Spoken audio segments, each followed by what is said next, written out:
Listen-only mode. Hi, it's Vinnie, Viola, and for the next few minutes, I want to tell you about our upcoming webcast on September 8, Construction Risks and Financial Impact on Tax Credit Projects. The subtitle, Plan for Success, but Expect the Unexpected, and you'll see why in a minute.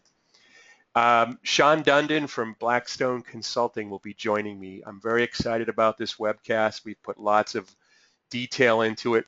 We're going to talk about a couple of things, but we'll start off with construction progress. How do you track it? And it seems like every webcast I do, we talk about how time equals money, especially in tax credit projects. Well, we're going to talk about some basics on how to track progress if you're an asset manager or otherwise, looking at the G702 and the G703. And we'll look at different timelines and how projects can and do go off schedule, and this is just an example of a project that went way off schedule. We'll look at new construction projects and some of the typical issues that can cause delays and cost overruns. In particular, in this project you're looking at here, we have some slope issues that resulted in a huge change order and a significant delay to this project. Moving on to acquisition rehab, we'll talk about the different kinds, briefly talk about the different kinds of rehab scopes and also some of the issues that can cause delays with acquisition rehab specifically.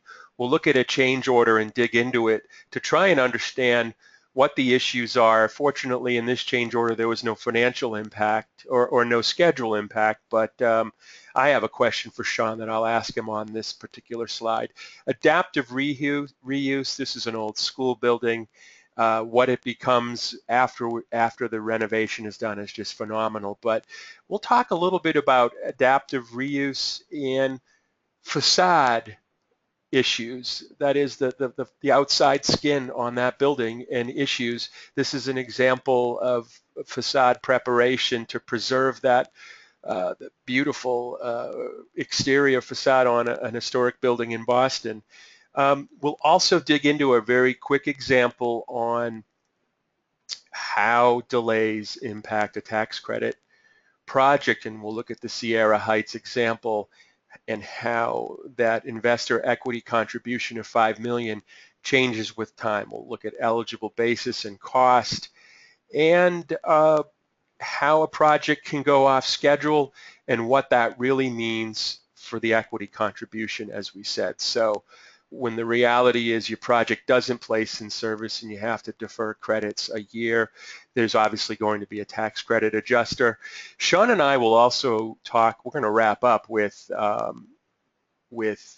a discussion on tips, simple tips for managing construction risk if you're a developer, if you're an asset manager monitoring that project.